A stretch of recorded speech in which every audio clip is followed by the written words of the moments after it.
Vamos começar? Essa semana não tem como fugir do assunto. A gente vai falar de novo sobre a reforma administrativa. Vamos começar a aprofundar mais nos temas, tratar aqui além daquela visão superficial, para a gente poder compreender. E se a gente for dar opinião sobre o tema, pelo menos que seja uma opinião embasada. Pelo tom que eu estou adotando aqui, mais comedido, mais calmo, até um tom um pouquinho mais, parcimonioso. Vocês já sabem que vai ser um vídeo sério, um vídeo denso, mas de novo, aqui no canal eu quero privilegiar a qualidade das informações. Não quero sair falando coisas sobre que eu não sei. Não tenho a menor pretensão de ser o primeiro a falar sobre as coisas. Qualidade antes da velocidade. Se você chegou aqui agora, talvez esse vídeo aqui tenha te atraído por uma curiosidade, calma, segura sua mão, não precisa deixar o like, não precisa se inscrever, não precisa compartilhar com ninguém ainda. Aqui primeiro eu quero ter certeza que você gostou do vídeo, que você entendeu o que eu estou falando. Se eu fui útil para você, aí sim, chegou no final do vídeo, gostou, entendeu? Lembra de me ajudar de volta? Aí sim você deixa seu like, se inscreve e até compartilha com alguém que também está preocupado com a reforma administrativa. Primeira coisa, qualquer discussão, qualquer coisa que a gente for falar sobre a reforma administrativa, primeiro a gente tem que ter noção de onde a gente está entrando. E não sejam bestas. Do outro lado,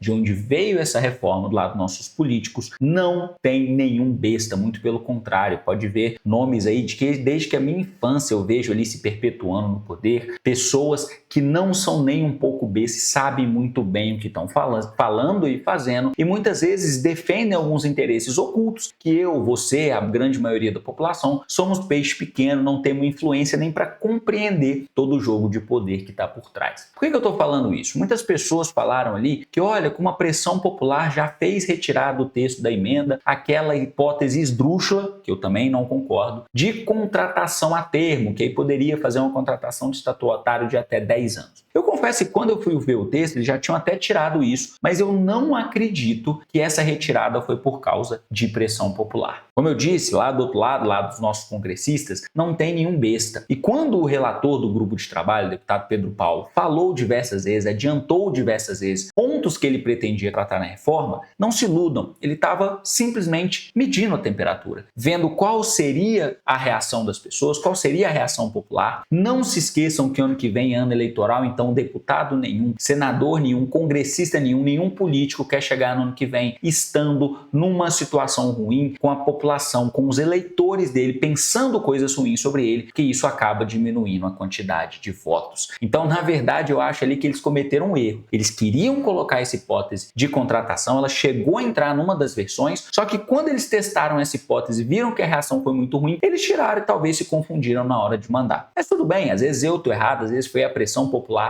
que já tirou, porque realmente a pressão popular vai fazer sim um papel importante no destino dessa reforma, para ela ser aprovada, para ela ser rejeitada, para ela ser alterada. E isso chega ao segundo ponto que eu preciso que vocês entendam, que não é hora de ser besta. Entendam que a pressão popular, principalmente pensando que o deputado, que o político, olha para a pressão popular, olha para a insatisfação ou satisfação popular e já pensa, opa, isso é mais ou menos voto. Entendam que a maneira como a gente vai enfrentar os assuntos influencia sim. Agora, não é momento de simplesmente, pelo menos no meu entender, rejeitar e falar, queremos acabar com essa reforma, enterrar e pronto, acabou. Não, é hora de mostrar argumentos sérios, argumentos sólidos, entender que a gente discute, que a gente entende do que a gente está falando. Tem pontos aqui dessa reforma que eu acho horríveis, que eu acho muito prejudiciais, muito, como eu posso dizer, inoportunos. Mas se alguém chega para mim e fala, se quer debater, só fala, não, nada aí presta, vamos rejeitar e tal, e a pessoa nem leu essa reforma, ela já tem um pouco da minha antipatia. E como eu disse, acredito que a gente pode fazer sim uma resistência, a gente pode expor a nossa opinião, mas de maneira fundamentada em assunto técnico. E até por isso que eu estou tendo um certo cuidado de tratar dessa reforma. Já li algumas vezes, já tive tempo de ler um pouco, de ler mais de uma vez, um pouco mais aprofundado do que no primeiro vídeo, que saiu na sexta-feira, um vídeo extra sobre isso. Mas ainda assim estou com dúvidas sobre algumas coisas. Vi ali que existem previsões, regras até de direito financeiro, um pouco intrincadas, que eu vou precisar estudar mais. Mas teve alguns pontos que já me chamaram a atenção. Eu noto uma tendência de puxar diversos assuntos pro tratamento nacional. E é claro, vocês vão me desculpar desculpar que às vezes eu vou estar me recorrendo aqui à minha colinha, porque lógico, eu não sei isso aqui de cor ainda, preciso aqui do meu apoio para não falar besteira, estou consultando o texto da reforma administrativa e nesse vídeo aqui nós vamos focar no texto da PEC. Quando eu cheguei ali nas alterações que eles estão propondo para o 37, né, a parte de nacionalizar os assuntos, serem tratados, por exemplo, concursos públicos, estrutura da carreira, por lei nacional, está mais ali no artigo 22, competência privativa da União. Se eu chego aqui no 37, um ponto que me chamou a atenção, estou falando aqui dos parágrafos 11A e seguintes, né? 11A, 11B, 11C, 11D. E aí ele trata o 11A que ele fixa requisitos rígidos para o pagamento de verbas indenizatórias. Ela tem que ter natureza reparatória, caráter episódico, ou seja, você não pode ficar pagando assim recorrentemente, veda pagamento rotineiro, como eu disse, e concessão distinta. Também excepciona ali o auxílio saúde, o auxílio alimentação e o auxílio transporte dessa regra. E eu te confesso que, sendo técnico aqui, eu não consigo discordar dessa regra. Indenização vem de tornar livre de dano, de tornar indene. Então você indeniza aquilo que efetivamente causou um desfalque patrimonial. E eu não vou entrar aqui naquele mérito de carreiras que pagam bem, pagam mal, pagam o suficiente, não pagam o suficiente, e até porque eu reconheço uma certa lacuna de conhecimento minha. Então, por exemplo, eu foco em procuradorias, então eu sei como é que são os concursos de procuradoria, como é que a gente enfrenta essa prova, remuneração, estrutura da carreira. Agora, eu também não vou aqui fingir para vocês que eu entendo com detalhes como é que funciona uma carreira de analista, por exemplo, que tem muito mais níveis, remuneração diferente e tudo mais. Só que independentemente de você concordar ou não com o nível de remuneração de um cargo ou de outro, e pode ser para um lado ou para o outro, achar que um cargo ganha muito ou que um cargo ganha pouco, indenização não é remuneração. Indenização é para recompor uma perda patrimonial. Então, pelo menos na teoria, nos termos que estão ali na proposta de emenda, eu acho que anda bem esse parágrafo 11A ao fixar basicamente o que ele está falando. Gente, indenização é para tornar livre de dano. E a gente tem que entender, basta olhar um pouco para trás aí, diversas discussões que tomaram o noticiário nacional. Auxílio moradia para algumas carreiras, auxílio paletó, auxílio terno, auxílio gravata, auxílio não sei o que lá, auxílio creche, para diversas carreiras do serviço público. Alguns lugares, algumas procuradorias que pagavam a verba pelo exercício de chefia como indenizatória para fugir do teto, algumas procuradorias, tudo bem que a gente acha que isso é normal, melhor, se tornou normal comentar assim, olha, tal salário é tanto no edital, é tanto no portal da transparência, é tanto na lei tal, mas tem um monte de verba indenizatória que a gente não sabe quais são, que não são divulgadas, tal procuradoria paga muitas verbas extra-teto. Eu sei que a gente se acostumou a dizer isso, mas pensa bem pela lógica do serviço público e pela lógica técnica da verba indenizatória. Será que isso é realmente normal? Será que não está havendo também um desvirtuamento do pagamento das verbas indenizatórias? E eu me sinto até meio desconfortável de ficar propondo essa decisão, porque eu não sou aqui incauto, não vou chegar a ficar falando para vocês que eu estou acima do bem e do mal. Gente, amanhã, se a procuradoria chegar e falar assim, vamos pagar uma verba indenizatória de 20 mil reais ou de 2 reais que seja, para pessoas que sejam carecas,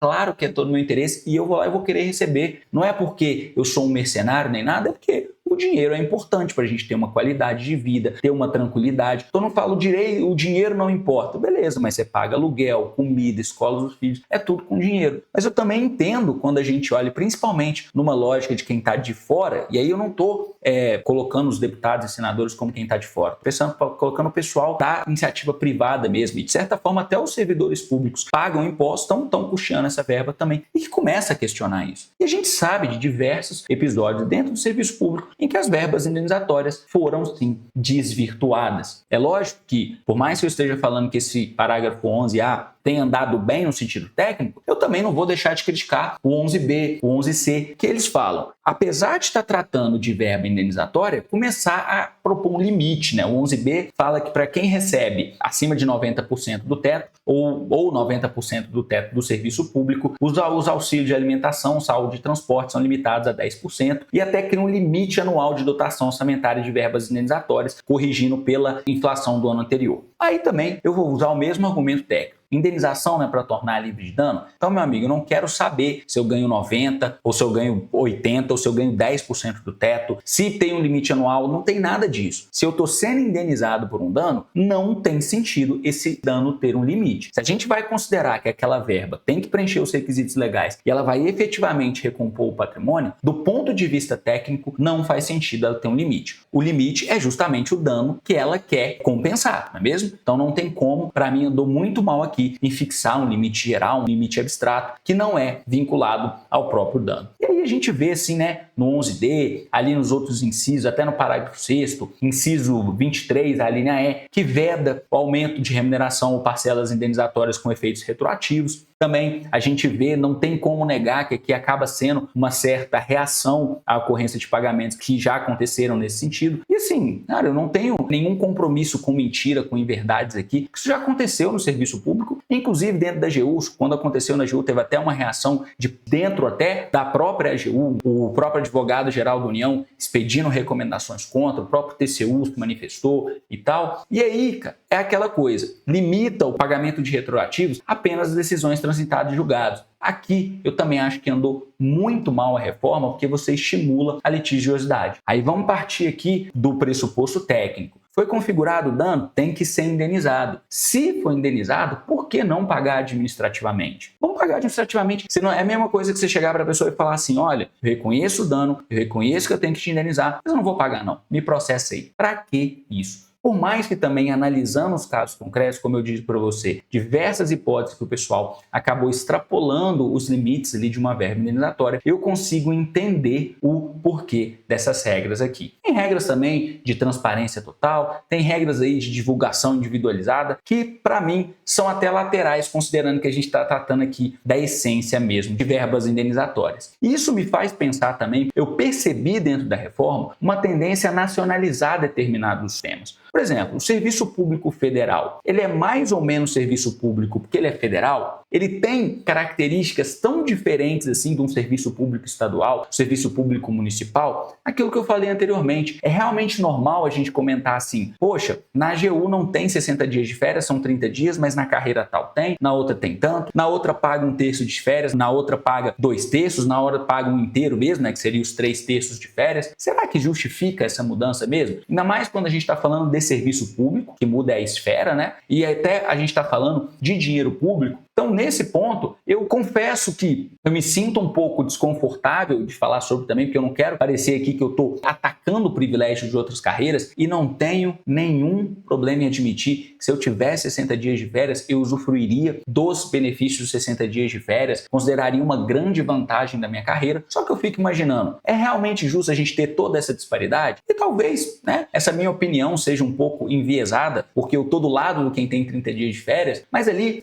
já estou entrando ali no inciso 23 do artigo 37, que possui uma série de vedações, férias de 30 dias para todos, de uma maneira geral, como a regra no serviço público. Tem exceções, magistério, por exemplo, eu sei, mas estamos falando da regra, já do adicional de férias, proibição de acumular as férias por 2 períodos, veda adicionais exclusivamente por tempo de serviço, aumento de remuneração ou parcelas indenizatórias com efeito retroativo, licença-prêmio ou qualquer outro tipo de vantagem apenas com tempo de serviço, veda promoção e progressão exclusivamente com tempo de serviço. E olha, que são regras aqui de uma maneira geral, se vocês lerem essas vedações do inciso 23, que já valem para o serviço público. E de novo, não estou querendo falar que está certo, que está errado, que deve, que não deve. Daqui a pouco já vai ter gente falando assim, o servidor público está falando isso só porque ele não tem 30 dias de férias. Não é isso, estou me questionando se vale a pena mesmo, me questionando, caso não tenha ficado preso, me questionando porque ainda não tenho uma opinião formada assim para entender, porque da mesma forma que eu admito o meu viés que talvez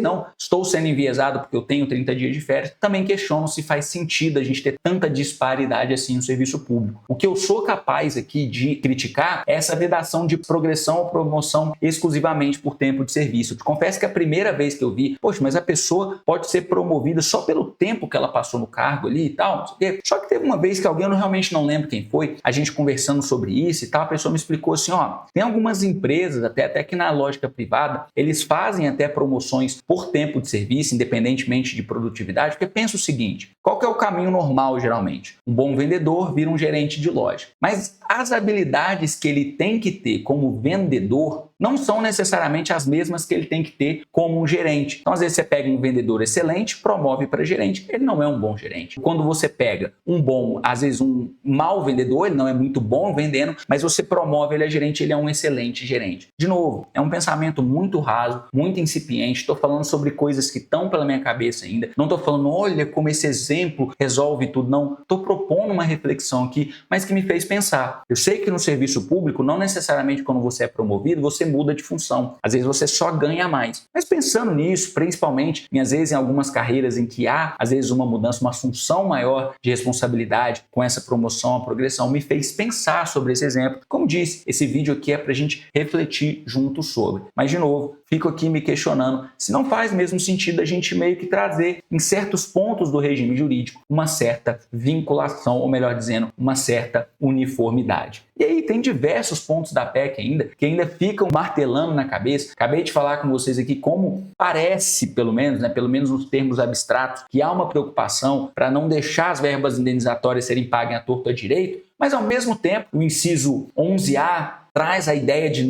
pagamento de um bônus anual limitado a 2 remunerações, 4 se for com a carta estratégica, mas que fura o teto. Então aí, vocês estão tão preocupados assim em limitar o pagamento de verbas indenizatórias, criam um bônus que fura o teto. Confesso que não sei se sou a favor disso, até porque ao mesmo tempo que eu vejo essa instituição do bônus, que é uma verba que pelo texto constitucional, o texto da reforma, para trazer um pagamento vinculado ou dependente de avaliação periódica de desempenho, e ao mesmo tempo vejo lá no artigo 169A da Constituição um ataque aos honorários que são justamente uma verba que é vinculada ao próprio desempenho. Estou só checando aqui se é no artigo 169 ou 169A que trata dos honorários como uma verba pública. É uma PEC muito grande. Se eu tiver cometido esse erro, vocês me perdoem. Mesmo com a colinha aqui, não estou conseguindo achar um arquivo muito grande, mas tenho quase certeza que é o 169A, é por ali, mas tem nessa PEC tratando os honorários agora como verba pública. Então cria ali com uma mão. Vocês querem pegar uma verba que nem é pública, tá? Os honorários saem do pagamento da parte vencida no processo. E aí eles atacam essa verba, foi verdadeiras manifestações contra o pagamento de honorários advocatícios, que implica,